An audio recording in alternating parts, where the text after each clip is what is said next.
World music ડેની વડોદરા શહેરમાં ઉજવણી કરવામાં આવી. સંગીત પ્રેમી ગ્રુપ દ્વારા આજે ગીતો ગાઈને વર્લ્ડ મ્યુઝિક ડેની ઉજવણી કરવામાં આવી અને સાથે જ મ્યુઝિક ડે હોય એટલે માતા સરસ્વતીની પણ પૂજા કરવામાં આવી. વાઘોડિયા રોડ પર વડીલધામ ખાતે વર્લ્ડ મ્યુઝિક ડેની ઉજવણી માટેનું આયોજન કરવામાં આવ્યું હતું, જ્યાં સંગીત પ્રેમી ગ્રુપના સભ્યો એકત્રિત થયા હતા. જૂના ગીતો ગાઈને આજના દિવસની તેમણે ઉજવણી કરી. આજ રોજ વર્લ્ડ મ્યુઝિક ડે નિમિત્તે સંગીત પ્રેમી ગ્રુપ બરોડાના કલાકારો દ્વારા અહીંયા વાઘોડિયા રોડ ખાતે અમે લોકોએ માતા સરસ્વતી જે સંગીતના દેવી છે એમની આરતી અમે ઉતારી અને એમના આશીર્વાદ લીધા. અને જેટલા પણ આપણા ફિલ્મ ઇન્ડસ્ટ્રીના મોટા મોટા જે મહાન કલાકારો સંગીતકારો હતા એમના દરેકના અહીંયા આગળ ફોટા મૂકી અને આજે એમને અમે લોકોએ યાદ કરી અને ગીતો એમને અર્પણ કર્યા છે. અને ગુલાબ દ્વારા પણ અમે એમનું સ્વાગત કર્યું છે. આત્મા અમર છે, આત્મા ક્યારે પણ મળતો નથી. એ રીતે આપણા સંગીતકારો એમના મ્યુઝિકના માધ્યમથી આજે આપણી વચ્ચે જ છે. આપણા દરેક સુખ દુઃખના પ્રસંગની અંદર આ સંગીતકારોનો બહુ મોટો ભાગ છે.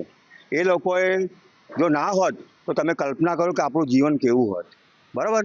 એટલે આપણો પણ એક ઋણ છે કે આપણે પણ એમને આજના દિવસે એમને યાદ કરવા જોઈએ. નિખિલભાઈ પુરોહિત, સંગીત પ્રેમી ગ્રુપ. એ વર્લ્ડ મ્યુઝિક ડે છે, એને લીધે અમે બધા સંગીત પ્રેમી ગ્રુપવાળા બધા જ અમારા કલાકારો આજે અહીંયા ભેગા થયા છે. બધા સંગીત ડાયરેક્ટર જે છે નૌશાદ છે, આર ડી બર્મન છે, એ બધાને અમે યાદ કરીને એમના ગીતો ગાયા છે.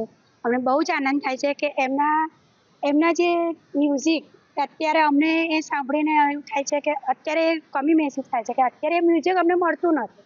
આર ડી બર્મન જે બની ગયા ફરી ના બને. નૌશાદનું જે રીતનું એમનું મ્યુઝિક હતું એ રીતનું અમને, અને એમના સોંગ ગાવાની પણ મજા આવે છે. જે રીતનું અમારા સંગીત પ્રેમી ગ્રુપમાં અમે બધા જ કલાકારો આજે ભેગા થયા છે. સરસ્વતી માતાની અમે આરતી ઉતારી છે, સરસ્વતી માતાને યાદ કર્યા છે અને ખૂબ આનંદ થાય છે. આજે જે અમે મ્યુઝિક ડે ઉજવ્યો છે સંગીત પ્રેમી ગ્રુપ દ્વારા, નિખિલ પુરોહિત અમારા જે મ્યુઝિક ડાયરેક્ટર છે અહીંના ગ્રુપના, એમના થકી અમે અહીંયા ભેગા થઈએ છીએ. અને બહુ મોટું કામ છે અહીંયા આગળ કે બધા ખુશાલ થઈને અહીંયા આગળ આવે છે. મારું નામ સંગીતા પ્રજાપતિ, હું એક સિંગર છું.